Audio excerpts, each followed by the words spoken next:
This is day 2 of the 30-day reading challenge, and the book I have today is The Secret Lives of US Presidents by Cormac Brien. It's a biographical book, or history if you want to think of it that way, published in 2017. It's fairly lengthy at 320 pages. This is a pretty unique biography book, since its purpose is to inform you of the secrets and more interesting facts behind each president. However, it does also briefly cover the more widespread accomplishments and stats regarding each president. Since the book is text and information heavy, and also quite lengthy, it took me about 3.5 hours to finish. Honestly, I would not recommend reading this book from start to finish, unless you are a history nerd, you're really interested in learning about every president, or you're preparing for a president trivia pursuit contest. Rather, it's probably much more efficient and effective to read about the presidents that you're interested in knowing more about, and flip to their respective chapters.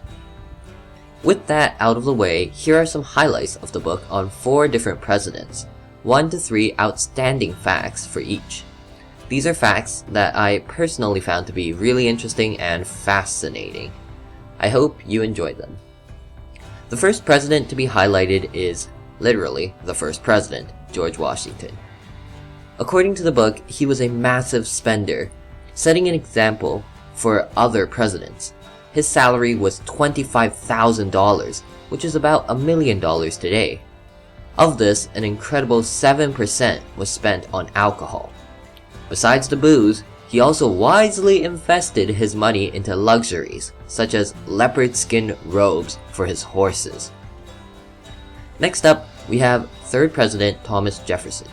As a founding father, he was actually a living contradiction. His original draft of the Declaration of Independence included a fiery condemnation of slavery, but his home was one of the largest slave-operated estates in the country. This was because he had some serious financial problems. At his death, Jefferson was $107,000 in debt, despite his reliance on slave labor. He did treat his slaves fairly well though, so it's not that cruel. As well, Jefferson believed that both Washington and John Adams, the 2nd President of America, behaved too much like kings. He thought of the president as just another voting member of the Republic, and he was proud to act like one. In fact, he would often greet other members of Parliament in his pajamas. One of the most impressive presidents that I read about was Theodore Roosevelt. He's an extraordinary person, an avid reader with a photographic memory, and published books about all sorts of things, from naval history to bird watching. He boxed, was an athlete, and was even able to kill a Spanish with his bare hands in the Spanish-American War. As a self-made athlete, he also loved to overeat. A typical breakfast of Theodore Roosevelt consisted of giant mugs of coffee and 12 eggs. 12 eggs. A full dozen.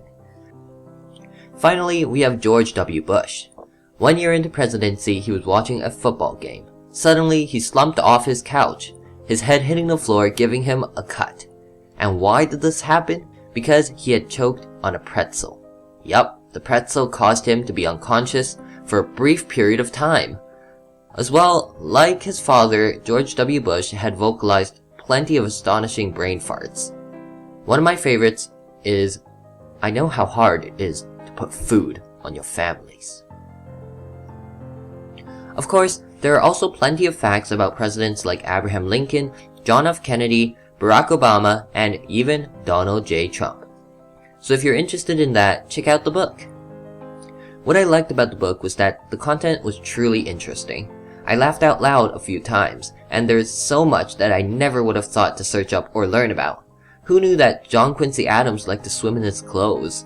Or that Zachary Taylor died of an overdose of bad cherries? It's full of odd facts and trivia, so if you enjoy that, this book is definitely for you. It's also got nice illustrations to accompany the heavy text, 1 per each chapter.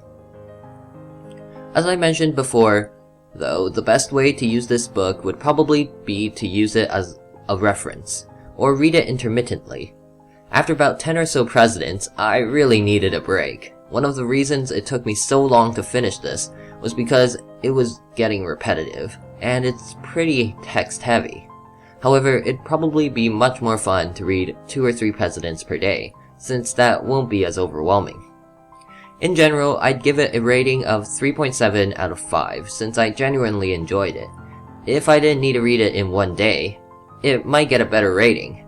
The Secret Lives of US Presidents does a splendid job of taking you behind the scenes in a funny and entertaining way, and I recommend it to anyone interested in biographies, history, or secrets, especially of famous people.